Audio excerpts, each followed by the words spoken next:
கீரை, புதினா, மல்லி எல்லாமே நம்ம கடைகளில் வாங்கும்போது ஒரு கட்டு கட்டி தான் கொடுத்துருப்பாங்க. அந்த கட்டுக்குள்ளே பார்த்தீங்கன்னா ஈரம் அப்படியே இருக்கும். விரித்து பார்த்தீங்கன்னா அதில் அழுகல் நிறையாவே இருக்கும். கட்டோடையே நீங்கள் ஸ்டோர் பண்ணும்போது ஒரு நாள் கூட தாங்காதுங்க ஃப்ரிட்ஜில். அதுக்கு என்ன செய்யலான்னு பார்த்தீங்கன்னா, ஃபஸ்ட்டு இதனுடைய வேர் பகுதியை கட் பண்ணி எடுத்துருங்க. எடுத்துகிட்டு ஒரு நியூஸ் பேப்பரில் மல்லி, புதினா எல்லாத்தையுமே நல்லா விரித்து விட்டு அதனுடைய ஈரமெல்லாம் ட்ரை ஆகிற அளவுக்கு காய விட்டுருங்க. அதுக்கப்புறம் கீரையை ஒரு அதே கட்டில் கட்டி ஒரு பாலித்தீன் கவரில் போட்டு ஈரமே இருக்காது உள்ளே, அப்படியே ஸ்டோர் பண்ணிங்கன்னா 2 நாள் டிலே பண்ணி குக் பண்ணாலும் அப்படியே ஃப்ரெஷ்ஷாக இருக்கும்.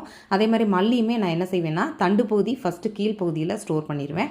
அடுத்து அதனுடைய லீஃப் பகுதியை மேலே ஸ்டோர் பண்ணுவேன். ஏன்னா அரைக்கிறதுக்கு பயன்படுத்துறதெல்லாம் மேலே இருக்கிற இலையை யூஸ் பண்ணிவிட்டு கீழே இருக்க தண்டு பகுதியை கிள்ளி போடுறதுக்கு பயன்படுத்திக்குவேன்.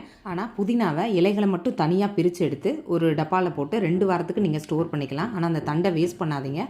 உங்கள் பால்கனிலையோ இதுலையோ சின்ன இடம் இருந்தாலும் அந்த தொட்டிகளில் போட்டு விட்டிங்கன்னா ஒரு அவசர ஆத்திரத்துக்கு புதினாவுக்கு நம்ம கடைக்கு ஓட வேண்டியது இல்லைங்க. ட்ரை பண்ணி பாருங்கள்.